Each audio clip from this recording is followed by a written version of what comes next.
নমস্কার বন্ধুরা, আজ থেকেই পশ্চিমবঙ্গ সরকারের যুবসাথী প্রকল্পের আবেদন শুরু। এই প্রকল্পে বেকার যুবক যুবতীরা মাসে 1500 টাকা করে ভাতা পাবেন।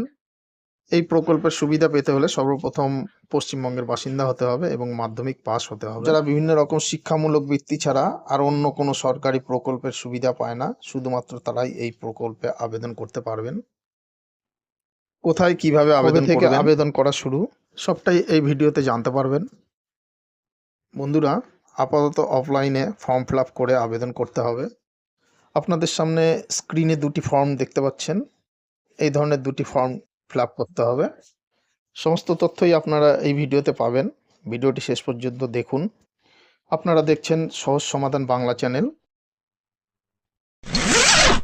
ভিডিওটি ভালো লাগলে ভিডিওর জন্য লাইক ও কমেন্ট করবেন এবং ভিডিওটির লিঙ্ক আপনাদের বন্ধুদের মধ্যে শেয়ার করবেন। আরও নতুন নতুন এই ধরনের ইনফরমেটিভ ভিডিও পাওয়ার জন্য চ্যানেলটিকে সাবস্ক্রাইব করে রাখবেন।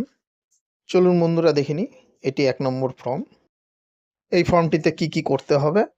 বন্ধুরা, প্রথমেই লেখা আছে ইংরেজি বড় হাতের অক্ষরে এই ফর্মটিকে পূরণ করতে হবে। তারপর লেখা আছে প্রযোজ্য ক্ষেত্রে টিক চিহ্ন দিন। এখানে ডান দিকে একটি ঘর দেখতে পাচ্ছেন। এখানে একটি পাসপোর্ট ফটো লাগাতে হবে। ফটোটির উপরের সাদা অংশে আপনাকে সই করতে হবে।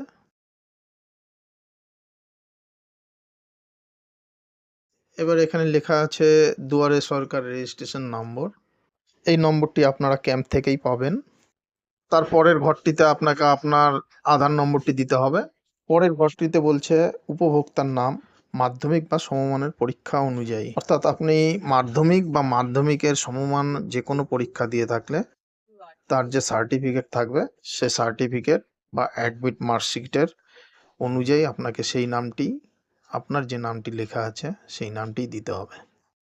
তারপরে বলছে mobile number bank account link যুক্ত, অর্থাৎ আপনার যে মোবাইল নম্বরটি আপনার ব্যাংকের অ্যাকাউন্টের সঙ্গে যুক্ত আছে সেই মোবাইল নম্বরটি এখানে লিখতে হবে। তারপরের ঘরটিতে বলছে ইমেল আইডি যদি থাকে, যদি আপনার ইমেল আইডি থাকে তবে দিবেন, না দিলেও চলবে।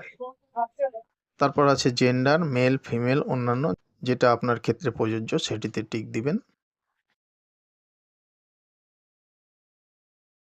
এরপর আপনার জন্মের তারিখ মাস বছর লিখবেন।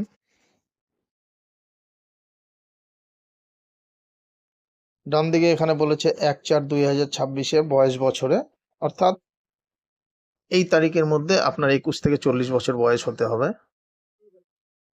যদি এর মধ্যে আপনার বয়সটি হয় তাহলে পাশের ঘরটিতে টিক দেবেন।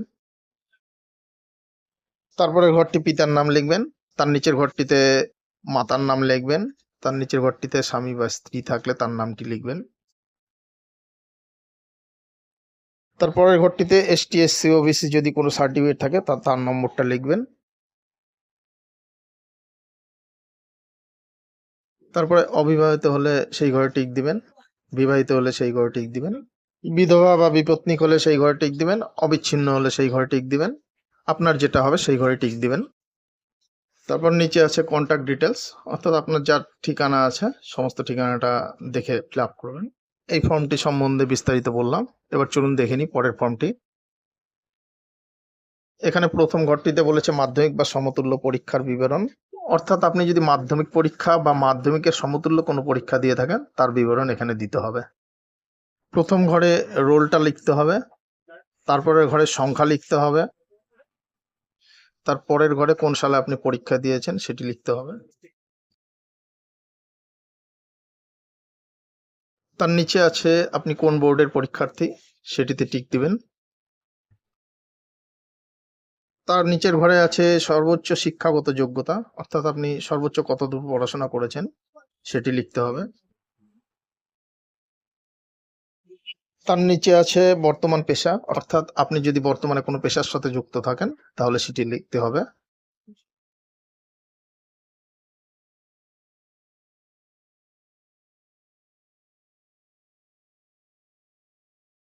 এখানে আছে ব্যাংক অ্যাকাউন্ট আধার কার্ডের সঙ্গে যুক্ত, অর্থাৎ আধার কার্ডের সঙ্গে যুক্ত ব্যাংক অ্যাকাউন্টটির সম্পূর্ণ ডিটেলসটা এখানে দিতে হবে। এবার নিচের ঘরটিতে লেখা আছে অন্য কোনো সরকারি সাহায্য পান কিনা রাজ্য সরকারের প্রদত্ত শিক্ষাগত সুবিধা বা বৃত্তি ছাড়া, অর্থাৎ রাজ্য সরকারের যে সমস্ত শিক্ষাগত বৃত্তি বা স্কলারশিপ আছে সেগুলি ছাড়া অন্য কোনো স্কিমের টাকা পান কিনা। পাশে দুটি ঘর আছে, হ্যাঁ না, আপনার জন্য যেটা প্রযোজ্য আপনি সেই ঘরটিতে টিক দেবেন।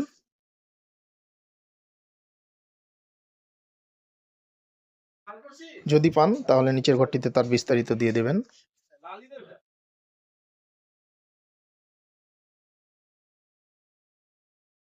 এখানে লেখা আছে সংযুক্ত নথিপত্রের তালিকা স্বপ্রত্যায়িত প্রতিলিপি, অর্থাৎ এইখানে যে ডকুমেন্টগুলি দিতে হবে সেই ডকুমেন্টগুলির নিচে আপনার সই করে দেবেন। তার নিচে লেখা আছে অনুগ্রহ করে উপযুক্ত বক্সে টিক দিন। এখানে যে ডকুমেন্টগুলি লেখা আছে তার মধ্যে আপনি যেগুলি দেবেন তার পাশে একটি করে ঘর আছে, সেখানে টিক দেবেন।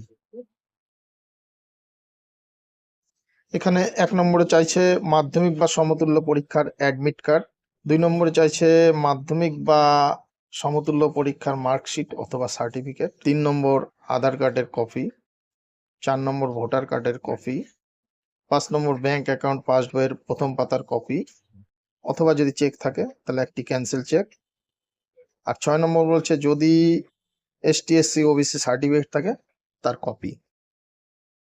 এখানে নিচে একটি ঘোষণাপত্র আছে, আপনি এটি পড়ে নেবেন এবং নিচে ডান দিকে আপনার স্বাক্ষর করবেন, বাঁ দিকে তারিখ লিখবেন। এর নিচে লেখা আছে অ্যাকনলেজমেন্ট, এটিতে আপনারা হাত দেবেন না, এটি অফিস ফিল আপ করে আপনাদের দেবে। তাহলে এই ফর্মটিতেও কোথায় কি ফিল আপ করতে হবে আমি সম্পূর্ণটাই আপনাদের জানালাম। এবার প্রশ্ন থাকে কবে থেকে ফর্ম ফিল আপ শুরু, ফর্ম কোথায় পাওয়া যাবে আর কোথায় জমা দিতে হবে। 15/2/2026 তারিখ থেকে ফর্ম ফিল আপ শুরু, অর্থাৎ আজ থেকেই শুরু, 25/2/2026 তারিখ পর্যন্ত। আপনি যদি পঞ্চায়েতে বাস করেন তাহলে পঞ্চায়েত থেকে বিভিন্ন জায়গায় দুয়ারে ক্যাম্প যেখানে করবে সেখান থেকে ফর্ম নিয়ে ফিল আপ করে সেখানেই জমা দেবেন। আর যদি পৌর এলাকায় বাস করেন তাহলে পৌর এলাকায় যেখানে দুয়ারে ক্যাম্প করা হবে সেখান থেকে ফর্ম নিয়ে সেখানে ফিল আপ করে জমা দেবেন। সঙ্গে প্রয়োজনীয় ডকুমেন্টস গুলি জমা দেবেন। বন্ধুরা, আশা করি ভিডিওটি আপনাদের কাজে লাগবে। এই ভিডিওতে সমস্তটাই তুলে ধরলাম, ভালো লাগলে খুশি হব। ধন্যবাদ।